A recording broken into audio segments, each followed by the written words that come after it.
Hi guys, and welcome back. Today, I'm gonna be going out to the hills of East County, where it's very dense, very dark, and at some parts very quiet. Very quiet in the sense that when you live out in rural East County and you're pretty much isolated from actual seeing your neighbor or actually any kind of house nearby, you're always gonna have animals, primarily mice for the rodents and dogs as an alarm for anything. Could be for wildlife, could be for intruders, could be for vehicles, it could be for any kind of out of the element, something out of the norm, right? So you have these coyotes, you have these smugglers that focus on this type of actual isolation, and they come across dogs. And when dogs come into play, and these actual residents will have multiple dogs, not just one, multiple. And they will actually create such a havoc that the homeowner comes out, looks around.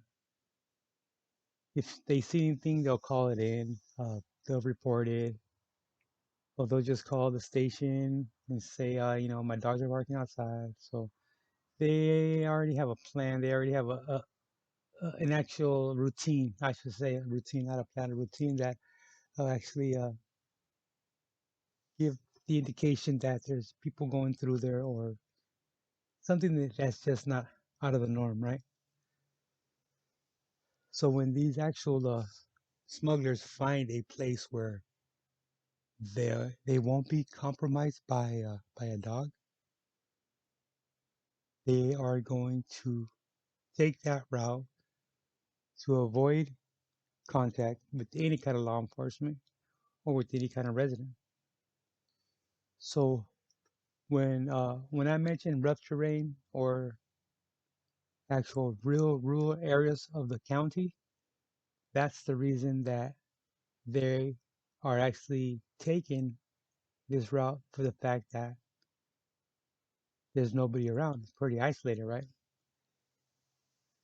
So, you know, when we were actually out there at some point at a certain year, it was out of control. It was really out of control. It was we were being overrun, and not that we couldn't do anything about it, is that we didn't have actually anybody available to do anything about it for the fact that we were actually working other traffic, working other areas, and some areas just were left unmanned, basically. So when your sector is actually calling out to you that this resident is this, this resident is that, there's a report of this, there's a report of that, all you can do is acknowledge it, but in the in reality, nothing can be done at the time, and that's when you actually get offered help from other stations, other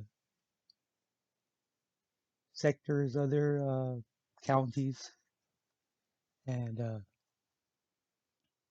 they know that we were shorthanded. They know that we were actually really short on personnel at the time. We did what we could, and we did it efficiently. Nobody ever slacked off, and nobody ever actually was not doing what they were supposed to be doing. It's as simple as that, and I can honestly say that I have never found out or that it was never brought into question.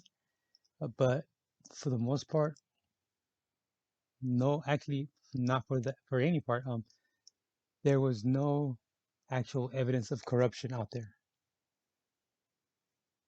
And to tell you the truth, everything that was contraband got turned in. Well, one station, the first day I was there, I don't know if they were joking or what, but this is that we turned all dope in. But if there's cash in question, we will have a meeting. I don't know what that meant, but that never happened. You know, it's through the hills. There's no money going through the hills. There's no need for that. So I just took it as a joke, maybe or maybe not, but that meeting never took place. We'll leave it at that. So uh, this particular mountain range, we were just getting slammed, and by big groups. So they, like I said, I always say their counter intel is so on point that they knew when shift change was actually coming on. They knew how many vehicles would be available, uh, what time they left the station. I mean, they one time we caught I don't even know what he was all about. He wasn't even trying to hide or anything. He was pulled over along the freeway outside of his truck with his binoculars at the station. I don't know what he was up to. We were going the opposite direction. We didn't even bother going back. We called it in. Hopefully, Highway Patrol picked it up, or the sheriffs picked it up, or something. But we just kept driving. We kept it moving, and that's just the way it was. And so one day we got together, and we decided not to actually check in the actual uh, our compound, our actual offices, and go straight to work. So we did, and this particular group was in place. They were working their way up north during, like I said, during the right time, and quite large of num quite a bit of people going through there. So we had about 6 units, three up and then three on the bottom end, and we waited for them to just work their way up just enough to where we can come in from the bottom and just kind of put a visual, a deterrent while we pushed everything up to the agents up north. Right? So we actually we executed just right, but we're actually in close quarters to the actual group and the actual units from the north to the south,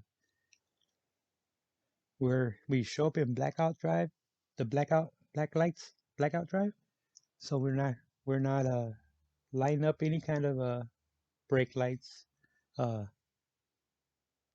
headlights, or markers. It's all dark.